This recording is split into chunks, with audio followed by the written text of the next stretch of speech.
pada waktu dia usia 3,5 atau 4,5 bulan. Itu diangkat, itu lehernya kayak seperti tertinggal gitu. Tiba-tiba aja ya, nggak tahu naluri seorang ibu, dok, sepertinya dokter mencurigai anak saya Down syndrome.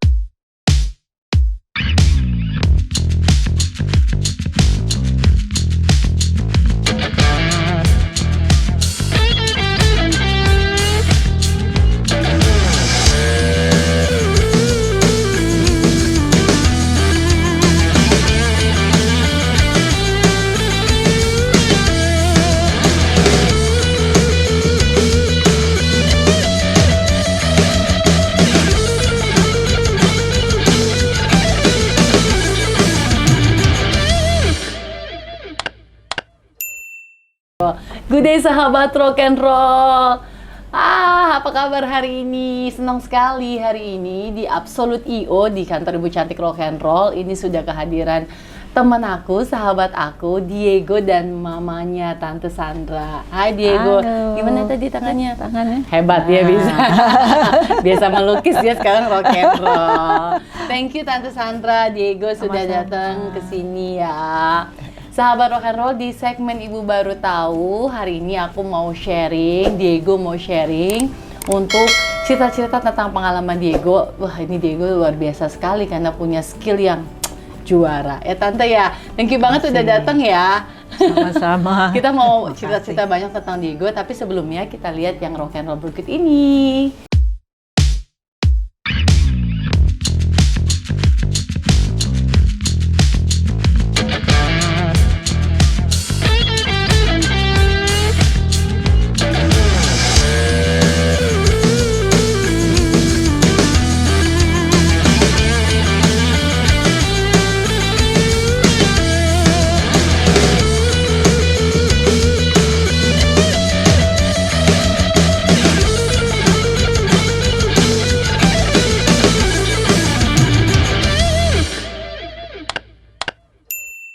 Akhirnya bahagia loh. Nggak nyasar kan Tante kesini? Nggak nyasar, gampang kok. Gampang ya? Aku pikir aduh semoga nggak nyasar, ternyata gampang. Aku senang banget karena udah sering lihat Diego di sosial media kan. Iya, Akhirnya setelah beberapa kali mencoba, karena sama-sama sibuk, baru berkesempatan ketemu hari ini. Ceritain tentang Diego dong Tante, ini kan Diego luar biasa spesial ya. Umurnya sekarang berapa Diego? 22. 22. Aku lihat fotonya tadi pakai baju daerah gitu ya, baju undeng Bali gitu ya. Jadi iya, cakep memang dia seru banget dia paling cinta memang sama Indonesia. Iya, pasti. paling cinta dan senang sekali mendengarkan lagu-lagu daerah ya Go ya. Jadi iya, semua lagu daerah dia hafal judulnya. Masa? Iya. Anak Tante aja nggak hafal kayaknya. Lagu apa Diego yang kamu hafal? Dari Papua. Dari Papua. Wow, bangga nih orang Papua. Bangga banget orang Papua. Aku Tante kemarin ngerjain event PON di Papua loh, Diego. Kamu suka lagu apa Papua? Lagu dari Papua apa? Lagu apa? Dari Tenggara Timur. No, enggak. Dari Papua apa lagu Eyangko? Ya kan? Salah aku Apuse. Oh, Apuse. Dia senengnya lagu Apuse. Mamanya salah. Lagunya Apuse. Apuse. Boleh nyanyi nggak bareng aku? Bisa. Ya. Malu ya. Malu ya. Ya, Apuse Apuse itu kan kokondau. bisa. Gitu kan. Cara itu Papua ya? Do re mi Do re ri. Mani deba mani pase gitu ya? Iya. Wih hebat ya apa? Kamu pernah ke Papua nggak? Belum.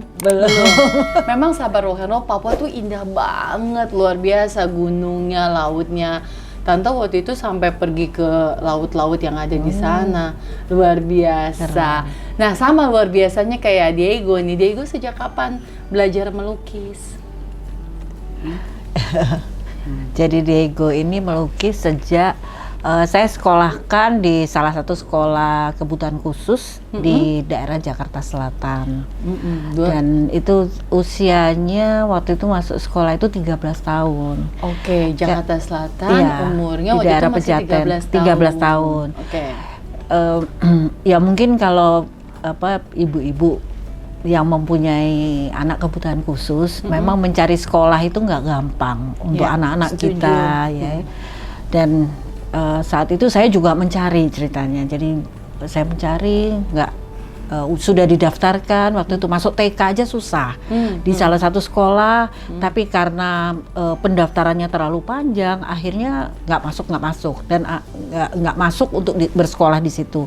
Dan saya memilih sekolah, akhirnya ya udahlah sekolah SLB, tapi sebenarnya lebih cocok untuk slow learner.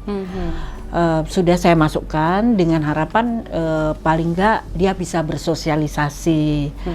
Nah, puji Tuhan dari situ juga selama 6 tahun dia sekolah di situ sambil saya mencari terus, nggak berhenti. Nah, tapi terus juga sekolah di situ sampai akhirnya saya menemukan sekolah di daerah Pejaten itu. Nah, di-assess dan saya merasa lega karena akhirnya saya menemukan sekolah yang memang cocok dengan kemampuan Diego. Iya.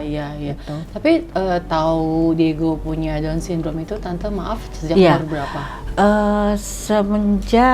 Sebenarnya ini dari curiosity ibu saya. Waktu lahir dibilang Apgar score ya, waktu itu 10, jadi berarti nggak ada masalah. Wajah juga nggak kelihatan waktu itu. Jadi pada waktu dia usia 3,5 atau 4,5 bulan, itu saya kan bekerja, saya ibu bekerja, saya titipkan ke ibu, tapi ibu saya itu yang sangat perhatian gitu, omanya Diego.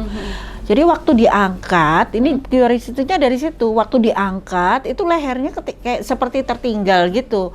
Tapi kalau dia membalikkan badan, tengkurap bisa ngangkat kepala gitu dengan ngangkat tegak ininya, tegak lehernya. Nah dari situ ibu saya gini, kok usia sekian seperti ini ya, mulai dari situ kami cari tahu. Iya, dari saya ikuti gitu. Oh ya, kita ke dokter spesialis anak, diperiksa dokternya juga. Oh iya ya, kok seperti ini ya. Oke, kalau gitu ke tumbuh kembang. Akhirnya pergilah ke tumbuh kembang. Itu pun masih dicari juga. Sampai terakhir saya info ke dokternya juga, Dok. Tiba-tiba aja ya, nggak tahu naluri seorang ibu, Dok.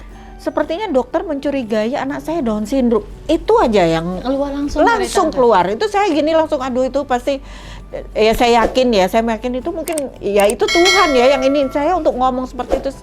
Dokternya gini, iya tapi tidak menonjol gitu loh. Jadi ada yang saya khawatir gitu, tapi enggak, dia oke aja. Ada yang jadi belum yakin. Jadi akhirnya saya minta untuk tes darah di spesialis genetik di Jakarta Selatan juga, di daerah Mahakam. Itu sekitar sebulan hasilnya, dan dokter itu pun juga kayaknya enggak nih dilihat dari saya bilang kalau dokter kan biasa, jadi mungkin dengan melihat saja dokter sudah tahu sebelum memeriksa. Saya bilang dari pengalaman kan. Ada gejala, ada dari pengalaman, iya saya bilang. Betul. Dia bilang oh enggak kalau ini, tapi tetap ya diperiksa darah. Oh iya Dok. Begitu diperiksa ya memang dia Down syndrome memang kromosomnya. Iya, waktu itu langsung kelihatan ya. Langsung hasilnya. ya. Jadi trisomi kromosom 21-nya tuh ada 3. Iya. Terus gimana tuh langsung dengan suami? Oh, saya rasanya tuh ya waktu itu ya shock ya, perasaannya pokoknya ini banget nggak tahu mau buat apa. Terus saya bilang, terus bagaimana ini Dok, saya harus apakan ini, saya nggak ngerti gitu. Karena di keluarga kami, keluarga inti ya, dan kesini itu nggak ada gitu ya. Jadi gimana, terus disarankan sama dokter, ya udah gini, usianya waktu itu setahun, setahun. Jadi masukkan ke terapi di kromosom kasarnya. Jadi untuk jalan semua itu akhirnya kami ikutilah sampai akhirnya dibawa, ada juga kami bawa ke rumah ininya, terapisnya karena masih bayi, masih termasuk bayi ya. Kami bawa ke rumah, kami siapkanlah peralatannya itu ya, kayak bantal ya udahlah dengan semampu kami siapkan terapi di rumah. Gitu. Tapi kalau misalnya lihat Diego ya gitu, maksudnya tadi kan Tante cerita di awal memang taunya udah umur 1 tahun kan. Terus juga sekarang punya bakat spesial Iya, gitu iya. ya. Tapi challenge-nya kalau bisa share ke sahabat rock and roll ketika tahu 1 tahun banyak terapi, hal-hal apa yang banyak ditemuin saat membesarkan dan Iya. menjaga ya, karena kalau Iya. punya anak Down syndrome pasti kan lebih protektif Iya, ya. Itu iya. bagaimana Tante? Iya, kalau punya anak Down syndrome ataupun anak-anak istimewa Ya ya, istimewa. itu yang pertama adalah kita harus bisa menerima. Kita bisa menerima karena sebagai it's very human being ya, maksudnya siapa sih mau terima sebenarnya ya. Iya. Semua tuh kan ingin baik-baik aja, Ingin takdir kita sempurna. yang sempurna, yang Betul. baik. Tapi kalau kita menerima ini, pertama itu harus kedua belah pihak, maksudnya suami, istri, orang tua harus bisa menerima. Kemudian supporting unit seperti oma, opa, itu Yes. kita harus sama-sama sepakat. Oke, anak ini seperti ini. Nah, sekarang kita bagaimana mencari jalan keluarnya yang terbaik untuk dia, karena satu keyakinan kita tuh kalau anak sampai akhirnya dia tuh lahir dengan selamat di dunia, pasti Tuhan itu punya rencana, dan kita semua meyakini ya, rencana Tuhan tuh itu pasti pasti indah, lebih baik. pasti indah dari apa yang kita tuh hanya melihat sejengkal, tapi Tuhan tuh tahu gitu kan. Jadi udah kita terima, kita upayakan, Betul. dan ya itu dengan kasih yang unconditional love kalau bisa dibilang ya, kita harus kita ikuti semua apa yang disarankan. Waktu itu dia pergi ke kami bawa ke salah satu dokter di daerah Jakarta Timur. Jadi dia spesialis nerve ya kalau nggak salah itu. Tapi dia banyak bergaul dengan anak-anak special needs, terutama Down syndrome. Nah, waktu kami ke sana itu kami diberikan program. Nah, ya jadi usia segini seharusnya udah bisa segini, dia belum. Nah, itu yang dia kejar dikejar. progresnya. Nah, dari semua itu ya dengan ya pasti harus sabar ya, dalam semua itu butuh proses. Dan ya sabar, kasih yang nggak berkesudahan kalau mau dibilang. Dan ya itu dengan keyakinan pasti si Tuhan itulah yang membuat penghiburan buat kita, dan kita orang tua nggak boleh putus asa. Kalau kita putus asa, udah bagaimana gitu loh. Sementara dia membutuhkan bantuan kita harus kuat gitu ya. Kekuatan kita ya berusaha dan minta dari Tuhan gitu loh. Itu aja. Luar biasa. Ini kalau udah ngomongin orang tua, ibu itu memang harus punya nyawanya lebih dari 10 ya. Terus juga tadi kasihnya, terus juga imannya jauh lebih banyak. Tapi kalau tadi Tante cerita, tadi aku dengar kan Tante bekerja juga. Iya. Terus ketika hal ini terjadi, apakah Tante sempat berhenti bekerja untuk fokus sama anak, sama Diego? Ya, jadi kebetulan saya bekerja di satu di perhotelan, tapi perhotelan itu di Bali. Jadi saya sebagai representatifnya. Oh, I see. Jadi dan kantor juga cukup mengerti dengan saya harus misalnya mengantarkan, saya harus menunggu. Mereka juga cukup mengerti ya. Wah, jadi jadi yang itu penting berkah juga ya dari Tuhan ya. Iya, iya. Ada kelonggaran. Betul. Dan itu tadi saya bilang supporting unit seperti omanya itu menunggu gitu, mengantarkan juga terapi. Jadi saya di tengah-tengah misalnya omanya di sana, saya bisa datang gitu kan, melihat dia terapi, ya udah nih dibawa pulang, contohnya seperti itu. Jadi ada saling support itu yang penting. Itu yang luar biasa. Sahabat Rock and Roll, itu sudah banyak sekali ilmu yang dapat dari Tante Sandra ya tadi tentang bagaimana menerima itu dalam artian secara lahir dan batin ya Tante ya, juga banyak sekali akhirnya membuka diri untuk belajar banyak bagaimana membesarkan, mengajar progres. By the way, Diego itu anak berapa Tante? Anak kedua dari dua bersaudara, dia anak terakhir. Itu apalagi yang pertama tidak ada masalah ya. Tidak ada masalah.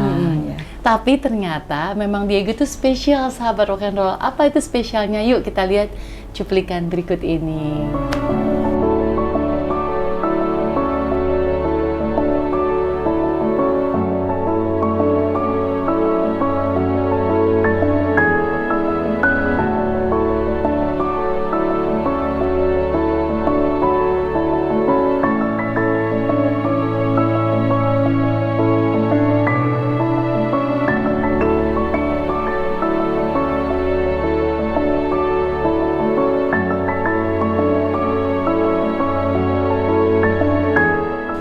Oke, sahabat rock and roll, seperti dibahas tadi kan Diego tuh spesial. Ternyata memang nggak kaleng-kaleng. Dari mana Tante? Aku tadi lihat cuplikannya banyak lukisan-lukisan gitu. Iya. Diego mau minum nggak? Mau minum dulu. Mana air putihnya? Coklat apa air putih? Coklat atau air putih? Air putih. Air putih aja. Sini. Ya, Sejak silakan, kapan Bu. Tante melihat bahwa Diego punya bakat? Itu semenjak dia bersekolah yang saya informasikan, Tadi. ya di daerah Pejaten itu, di sekolah itu diberikanlah anak-anak special needs itu dimotivasi juga kegiatan-kegiatan seperti berenang. Kebetulan di situ juga ada kolam berenang dan gurunya itu memang guru berenang gitu. Jadi bukan asal ya udah pokoknya berenang gitu. Jadi mereka itu memang benar memotivasi itu dengan sarana yang termasuk guru yang memadai gitu. Dan salah satunya adalah melukis. Jadi ada art itu, ada melukis, ada musik gitu. Dimasukkanlah anak-anak itu ke dalam kegiatan itu. Nah, dari situlah kita baru kita bisa melihat ya gitu. Jadi ya saya akhirnya jadi mengaminkan, oh ya benar juga ini anak-anak dimasukkan ke situ. Ya mungkin yang orang luar melihat, aduh udah hopeless lah mau diapain juga kemampuannya segitu. Tapi rupanya luar biasa ya. Maksudnya kita melihat dari segi positifnya, oke, masukkan. Dan akhirnya terbentuklah anak-anak itu. Nah salah satunya ini Diego ada melukis. Saat itu saya juga melukis juga, oh ya mungkin anak-anak seperti ini dia lebih ke abstrak. Ternyata tidak loh. Ada yang realism, jadi dia melihat apa dan dilukis seperti bisa, dan itu saya langsung aduh Tuhan itu ya itulah di balik semua itu akhirnya membuat kita jadi lebih banyak bersyukur ya. Aku merinding Tante. Lebih banyak bersyukur gitu. Merinding ya. Iya, berarti anak-anak itu dimasukkan ke kelas sebenarnya dari program sekolah secara nggak langsung tuh mungkin mau tahu bakatnya di mana nih? Apakah di sport, apakah di nyanyi, apakah di lukis gitu kali ya Tante. Iya. Gue kok merinding nih. Berarti pas pertama Tante lihat, wah Diego ternyata ada bakat ini loh. Itu jadi, kapan tuh Tante? Iya, jadi seperti sekolah saja, seperti sekolah biasa setiap 6 bulan ada report gitu ya, dan kami ke sana ya konsultasi dengan gurunya, kemudian dibilang, saya lihat ditunjukkanlah hasil-hasil Diego pertama kali melukis itu, terus ternyata Bu ini Diego nih senang melukis katanya. Oh ya udah Pak, kalau gitu salurkan aja, kita lanjutkan aja sambil melihat lagi yang lain gitu. Betul. Dia suka tapi lebih menonjol ini, ya sudah akhirnya ya teruslah. Nah kami sebagai orang tua juga melihat dia mempunyai bakat di situ, ya kami memotivasi gitu ya. Dan terus terang semuanya juga seperti yang saya info tadi barusan adalah membutuhkan proses gitu. Jadi mulai dari dia bisanya seperti ini, ya udah Pak teruskan aja. Nah kemudian kenapa enggak ya Pak kita bikin pameran aja kita anak-anak ini gitu ya. Jadi akhirnya teman dari sekolah itu membuat pameran, dan sebelumnya memang pernah, dan akhirnya karena banyak juga anak-anak yang mempunyai bakat seperti itu, akhirnya bikinlah art visual di hotel ya. Di waktu itu ada di Hotel Bintang 5 di Kuningan, dan itu berkelanjutan dan ya sampai sekarang lah.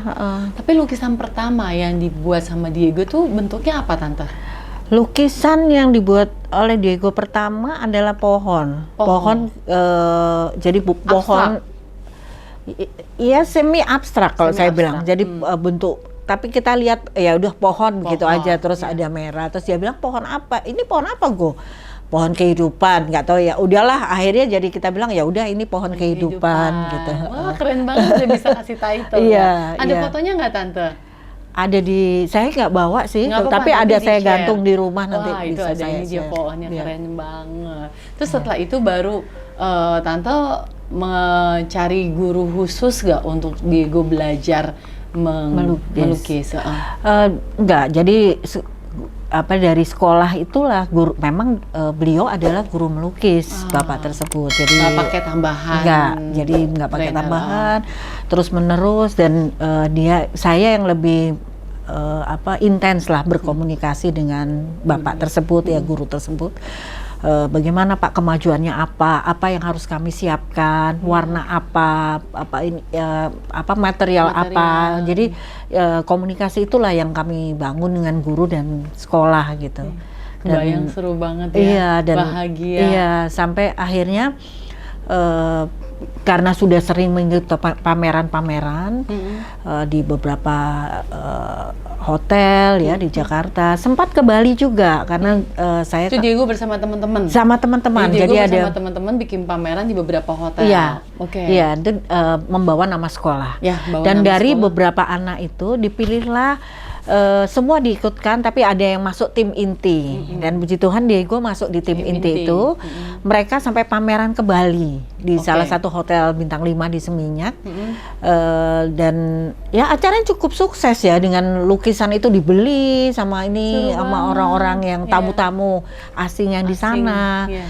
Karena kebetulan juga general manajernya itu misinya sama. Jadi mereka ingin GM-nya itu ingin menunjukkan gitu ya, kalau art itu tidak ada batasan, seperti itu. Betul. Siapapun dia bisa menjadi somebody ya, melalui art seperti itu. Semua orang ya termasuk Diego gitu punya pasti punya jiwa art dan ada hasilnya dan bagus ya. Aku kepo nih sama hasilnya. Ini yang di mana nih? Ini yang waktu ini saya kirimkan ke London, ke Holy Art Gallery di London. Wow, ini tulisannya The Word of Gods of Wind. Iya. Is it right? Iya. Iya, Ini Diego, tahun ya. 2020, terus 2020. ya 2022 saya kirim. Diego, keren banget ini. Tuh, ini abstrak ya. Ada cerita nggak waktu itu Diego cerita apa tante ini tentang apa? Ini apa ya, waktu itu 2020. Iya. Ya ini of aja, dia Winds. seneng aja. Iya, Pas waktu itu dia bilang iya. Warnanya hijau, Iya. kayak alur Iya. angin gitu ya. Ini yang dikirim ke London. Ya, jadi ada 5. Wow. Salah satunya ini yang lulus kurator juga gitu. Jadi dipamerkan di London? mana, di London, di virtual art. Nah, tapi yang juara pertama adalah yang Balinese Penjor. Jadi ya bentuknya seperti penjor gitu ya. Itu yang juga juara. Itu yang juara pertama, iya. Wow, jadi ada berapa lukisan yang dikirim ke London? Ada 5. Ada 5 lukisan. Gambarnya ya dikirim. Jadi yang juara adalah yang Balinese Penjor, dan itu dipamerkan. Jadi hadiahnya adalah pergi ke London. Ada berapa peserta kalau udah ngomong internasional? Is more than 100 dong. Lebih, bukan untuk special needs people, Jadi, tapi normal. semua. Iya. Jam 12 malam ibu saya telepon. Ini bener nih, Diego juara 1.